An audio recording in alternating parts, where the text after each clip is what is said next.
Sabi po mismo ng Panginoong Jesus, darating siya na hindi inaasahan at walang nakakaalam, kung hindi ang Ama lamang. Jesus said in Matthew 24:36 and 44, "But of that day and hour no one knows, not even angels of heaven, but my Father only. Therefore, you also be ready, for the Son of Man is coming at an hour you do not expect." Si Jesus na ang nag-promise, darating siya sa time na hindi natin inaasahan. Ibig sabihin, pwede ngayon busy kayong nagpe-prepare para sa party, kainan, inuman, o kasalan mamaya. Pero wala kayong consciousness o awareness na any moment habang nagbibihis kayo, nasa sasakyan kayo, o naglalakad kayo, pwede ring super excited ka sa isang business meeting o anumang personal na interest mo, pero nagsusuklay ka pa lang ng buhok mo. Pwede nang dumating ang Panginoon. The big question is, ready ka ba? Makakasama ka ba? Alam mo ba ang mangyayari sa iyo kapag naiwan ka sa pagdating ng Panginoong Jesus? Dahil sa mabibilis na development na katulad nito, ang paggamit ng cash ay nalalapit ng magwakas, gawa ng internet at ng credit card. Ibig sabihin, papalapit na tayo ng papalapit sa sinasabi sa Book of Revelation na darating ang araw na ang may tatak lamang na number 666 ang pwedeng makapagtinda o bumili. Naniniwala po ako na ang paghubog ng cashless society ay paraan upang eventually magkaroon ng control sa mundo si Antichrist. Kapag wala ng cash at lahat ng transaction ay gagawin na lang through the bank, internet, and networks of computers, mas madali nang makokontrol o matetrace ang bawat tao. Sino mang may hawak ng sistemang ito, magkakaroon sila ng information tungkol sa buhay ng isang tao. Kung magkano ang kanyang sinusweldo, saan ito napupunta, saan nagsha-shopping, ano-ano ang binibili. Posible ba talaga na mawala ang cash? Ang totoo, hindi lang po ito posible. Inihula na itong sa Bible. Kaya sigurado tayong ito ay mangyayari. Ang mga sumusunod na technology in terms of buying and selling ay tumuturo na doon na nga tayo papunta.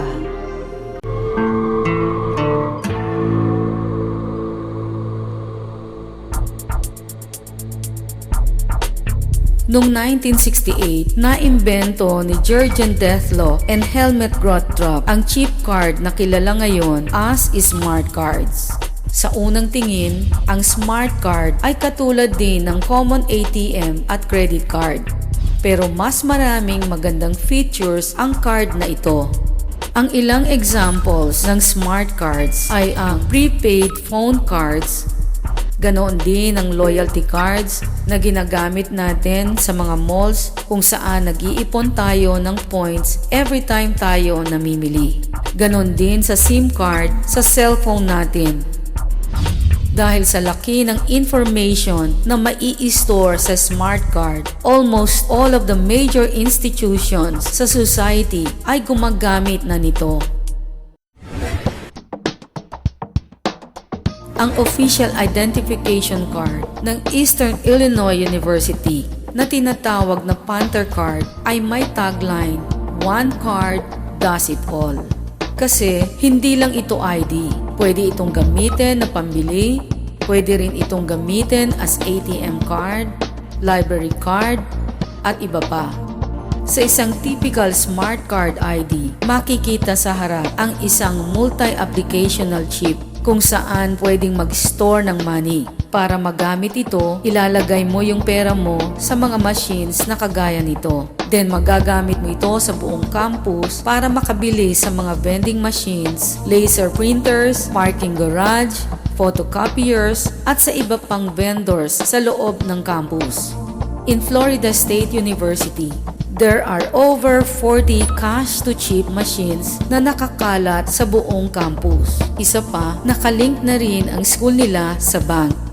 Kaya yung ID nila pwede na rin gamitin na parang credit card. Sa France naman, naganap ang isang successful na healthcare smart card project.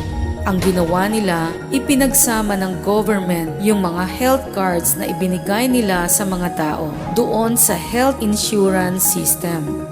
Naging successful ito kasi yung mga information tungkol sa patient, yung mga medical records, pati mga gamot na nireseta ng doktor ay pinadadala through electronic transfer. Kaya mabilis itong nakakarating sa health insurance agency na magre-reimburse ng pera. Before kasi, nung wala pa itong smart card na ito, umaabot ng 2 buwan yung process bago makuha ang health benefits sa French government. But because of the smart cards ngayon, yung process ay 2 days na lang kasi pwede na rin itong gawin sa doctor's office mismo. Sa ngayon, over 50 million use this card. Sa Germany naman, almost 70 million health insurance customers receive a health smart card. Sa Taiwan, naging successful din ang kanilang health smart card.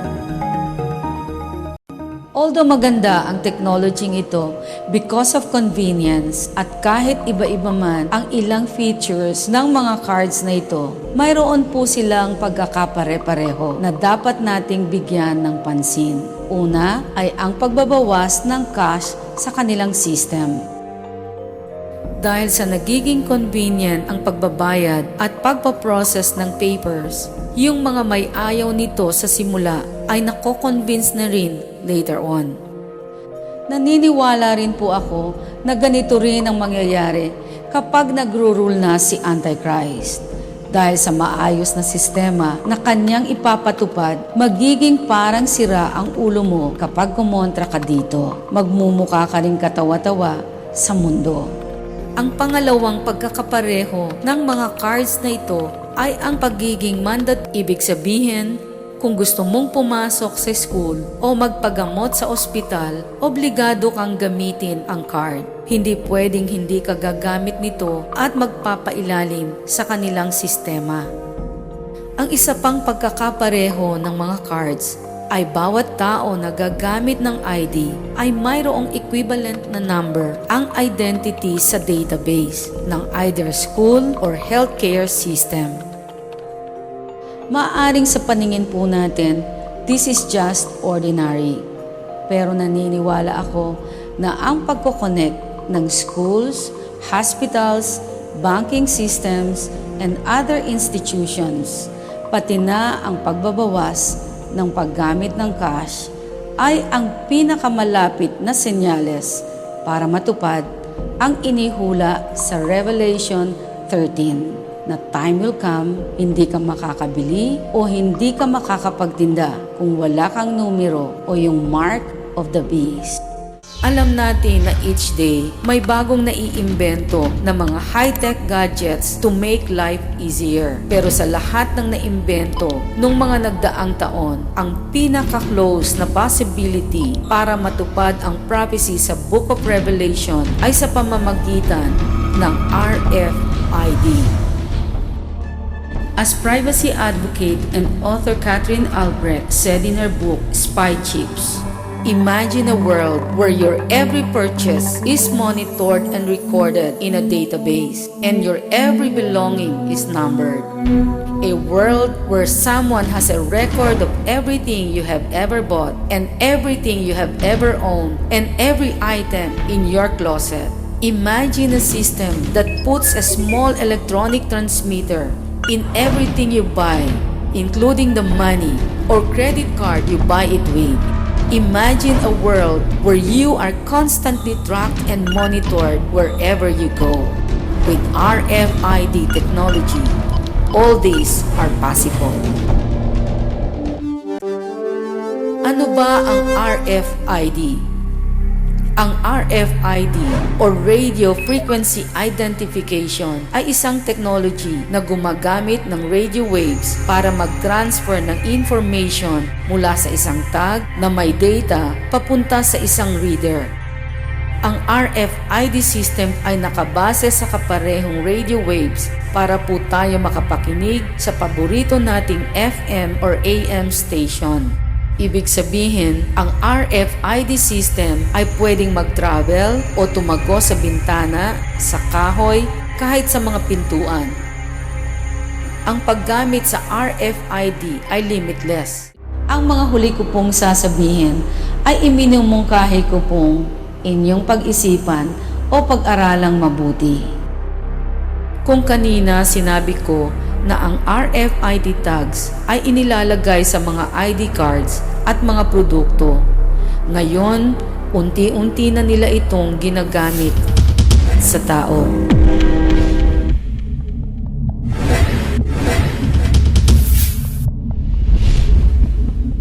There's a new attraction for clubbers. It means they have no need for cash or cards. Well, implanting humans with microchips sounds like a scheme from a science fiction thriller.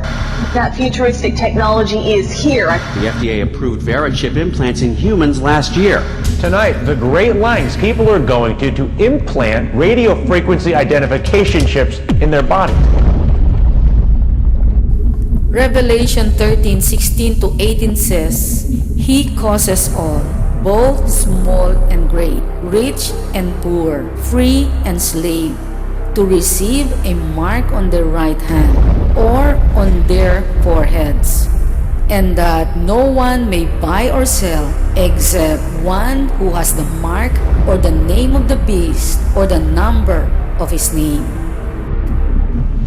You see, 2,000 years ago pa, inihula na sa Bible ang mga events na ito.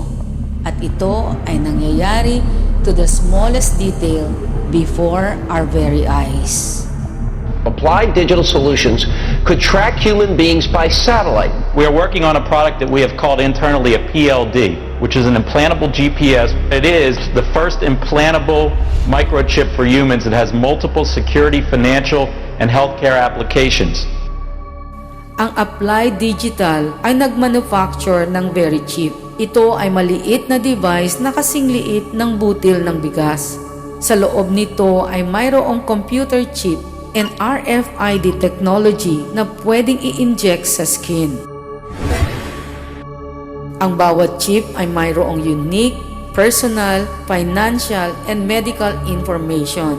Kapag binasa ito ng scanner, ang maliliit na chip na ito ay magbibigay ng ID number sa doktor at ospital para ma-log on nila sa website na mayroong identification ng pasyente. Noong May 10, 2002, a historical moment took place when Jeffrey and Leslie Jacobs and their son Derek received implanted Verichips on national television. Nakilala sila as the first family to get chipped. Pagkatapos nila, sunod-sunod na ang nagpalagay nito for several reasons. As of 2004, 7,000 Verichips has been sold. About 1,000 has been implanted and is used at more than 5,000 institutions across the globe in security, in government, and healthcare environments. Mexico's former Attorney General, Rafael Macedo de la Concha, and many of his employees had themselves implanted with these chips as a way to secure access to a sensitive records room. Sa Barcelona, Spain, the Baja Beach Club offers vacationers a means to pay for services without the bother of wallets. After a painless injection, food and drinks are paid for with a wave of a hand. That's right. A computer chip injected under the skin is being used for buying and selling right now. Sabi ng gumawa nito na si Scott Silverman, Chairman and CEO of Applied Digital Solutions, we believe the market opportunity for this technology is substantial, and high-profile successes such as in Spain will serve as catalysts for broader adoption. Sa mabilis na pag-increase at pagtanggap ng technology sa mga higanting bansa, imposible po na isipin nating coincidence lamang ito at hindi ito magpe-prepare for 666. Bakit po? Kasi napakarami ng evidence at sobra-sobra na ang dami ng coincidence na tumuturo sa inihula sa Book of Revelation. Ang sabi sa Revelation 13, sa pilitang tatatakan ng 666 sa right hand o sa noo ang mga tao para makabili at makapagbili. Mark ito ng beast kasi kapag meron ka na nito, pag-aari ka na ni Satan at 100% ang destiny mo ay sa hell. Now, bakit kailangan pang i-implant o ibaon ang mga chips na ito? Unang-una, para maiwasan ang pagkasira nito, ang pagpe-fake dito, at pagkawala o pagnanakaw. I also believe na pinili ang right hand para mabilis ang transaction. Karamihan kasi ng mga tao ay right-handed. Pinili rin ang forehead kasi kung putol ang kanang kamay o left-handed ang isang tao, ang noo ang pinakamainam lagyan ng 666. Kasi magbabaw lang sa tapat ng scanner tapos kagad ang transaction. Naniniwala po ako na ito ang pinaka-logical at pinakamalapit na technology na gagamitin ni Antichrist sa kanyang gobyerno na malapit ng mabuo, kaya mas bumibilis ang development at mas lumalawak ang application nito. Hindi kaya na ang mga latest technology na pinag-uusapan natin ngayon in a few months or years ay nandito na rin sa ating bansa. Remember na halos lahat ng technology, even trends sa lahat ng aspeto ng buhay at lipunan ay kinokopya natin sa ibang bansa. Kung ano ang bago, siya rin nating gusto. Gustong bilhin, gustong kopyahin. Walang masama sa technology o sa mga gadgets na ito, sapagkat naniniwala kami na ginawa ito para sa benefit ng maraming tao. At habang mayroong opportunity ang mga tao, walang makaka-stop sa pagpupush pa ng mas bago na technology sapagkat inihula din po ito sa Book of Daniel chapter 12 verse 4 na sa end time, knowledge shall increase.